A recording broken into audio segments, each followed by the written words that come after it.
मणि तिवारी, आप देख रहे हैं मेरा खास कार्यक्रम पॉलिटिक्स विद प्रभाकर। आपको याद होगा बीते दिनों पश्चिम बंगाल की झांकी को अनुमति नहीं मिली थी गणतंत्र दिवस के परेड में। इस पर काफ़ी विवाद हुआ था। ममता बनर्जी ने पत्र भी लिखा था प्रधानमंत्री नरेंद्र मोदी को। यह विवाद अब भी जारी है। इस बीच केंद्र सरकार ने इंडिया गेट पर नेताजी सुभाष चंद्र बोस की 25 फुट ऊंची प्रतिमा लगाने का फैसला किया है। क्या प्रधानमंत्री नरेंद्र मोदी का यह फैसला उस झांकी विवाद से ध्यान भटकाने की कोशिश है?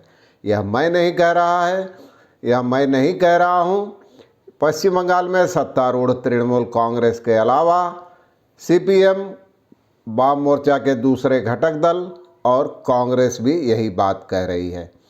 इन सब का कहना है कि झांकी विवाद से ध्यान भटकाने के लिए ही केंद्र सरकार और नरेंद्र मोदी ने इंडिया गेट पर नेताजी की प्रतिमा लगाने का फैसला किया है। आज चर्चा करूंगा इसी पर और प्रतिमा के बारे में बताऊंगा।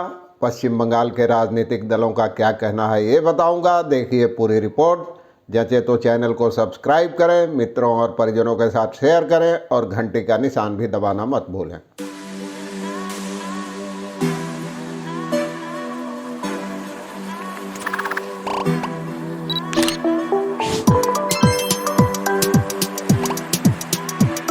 जैसा कि मैं आपको बता रहा था, पश्चिम बंगाल में सत्तारूढ़ तृणमूल कांग्रेस ने दिल्ली में इंडिया गेट पर नेताजी सुभाष चंद्र बोस की प्रतिमा लगाने के केंद्र के फैसले का स्वागत तो किया है, लेकिन साथ ही इस बात पर हैरत जताई है कि क्या गणतंत्र दिवस परेड में नेताजी पर आधारित पश्चिम बंगाल की झांकी को खारिज करने के बाद जो विवाद हो रहा है, आलोचना हो रही है, उसका मुकाबला करने के लिए ही केंद्र ने यह फैसला किया है। तृणमूल कांग्रेस का कहना है कि अगर केंद्र सरकार नेताजी के लापता होने के रहस्य को उजागर करने की दिशा में ठोस कदम उठाती तो यही उन्हें सच्ची श्रद्धांजलि होती। पार्टी के महासचिव कुणाल घोष का कहना था कि चूंकि नेताजी पर आधारित पश्चिम बंगाल की झांकी को खारिज करने से बड़ा विवाद खड़ा हो गया है, इसलिए केंद्र सरकार अब उस विवाद से ध्यान हटाने की कोशिश कर रही है। इसी कोशिश में नेताजी की प्रतिमा स्थापित करने का फैसला किया गया है। लेकिन नेताजी की प्रतिमा देश में कहीं भी लगे, हम उसका स्वागत करते हैं। साथ ही यह देखना होगा कि आखिर ये इस फैसले की वजह क्या है, इसके पीछे क्या कारण है और कौन इस प्रतिमा की स्थापना कर रहा है। लगता है कि नेताजी के रहस्य को, गुमशुदगी के रहस्य को उजागर करने की दिशा में कोई ठोस कदम उठाया जाता तो 125वीं जयंती पर यही उनके प्रति सच्ची श्रद्धांजलि होती। और उन्होंने कहा कि सरकार को जो जापान के रेणकोजी मंदिर में राख रखी हुई है उसके डीएनए टेस्ट की बाबत पहल करनी चाहिए। और नेताजी आज़ाद हिंद सरकार के पहले प्रधानमंत्री थे और उन्होंने युद्ध और विदेश मंत्रालय का भी कामकाज संभाला, तो प्राथमिक स्कूलों में यह बात पढ़ाई जानी चाहिए, पाठ्यक्रम में शामिल होनी चाहिए। दूसरी ओर नेताजी की पुत्री अनीता बोस फॉफ, जो अब जर्मनी में रहती हैं, उन्होंने पत्रकारों से बातचीत में कहा है कि देर आयत दुरुस्त आयत, देर से ही सही नेताजी की प्रतिमा स्थापित करने का फैसला किया गया है, लेकिन अचानक हुए इस फैसले से मैं हैरत में हूँ और इसकी वजह मुझे पता नहीं चली है। दूसरी ओर उनका कहना था कि इससे उम्मीद है कि जो उनकी झांकी खारिज करने पर विवाद खड़ा हुआ था, बेवजह विवाद खड़ा हुआ था, वह खत्म हो जाएगा। और उन्होंने हालांकि इस बात पर कोई जवाब नहीं दिया कि क्या प्रतिमा स्थापित करने का फैसला उस विवाद से ध्यान भटकाने के लिए किया गया है। उनका कहना था कि मुझे यह नहीं पता है, लेकिन नेताजी के 125वीं जयंती समारोह शुरू हो गए हैं, मैं भी उसकी एक सदस्य हूँ समिति की, तो मूर्ति स्थापित होने जा रही है, इसका फैसला कर लिया गया है और बंगाल की तमाम राजनीतिक पार्टियों ने इस फैसले का स्वागत किया है। लेकिन अचानक इसकी क्यों फैसला किया गया, इसके लिए झांकी विवाद को ही कारण बताया गया है।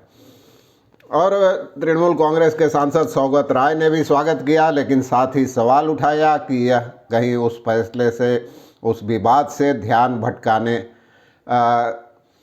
का कारण ही तो यह फैसला नहीं किया गया है, क्योंकि बीजेपी की संकीर्ण राजनीति का खुलासा हो गया है इससे।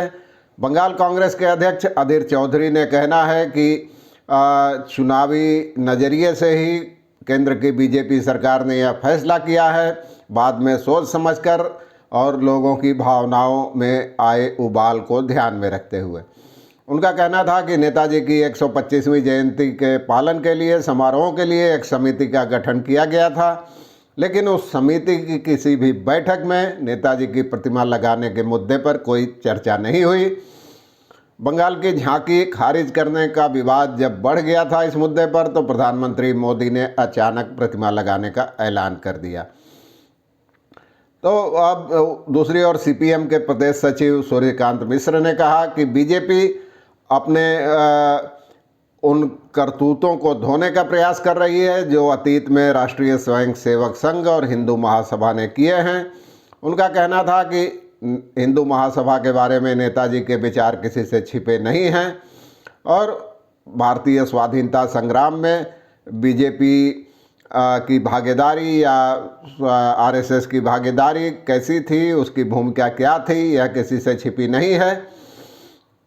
तो ये सब बातें उन्होंने कही। उनका सवाल था कि क्या प्रतिमा स्थापित करने का जो औचक फैसला लिया गया उसके पीछे कोई राजनीतिक वजह है, और क्या बंगाल की झांकी को खारिज किया गया उसके पीछे भी कोई राजनीतिक वजह थी।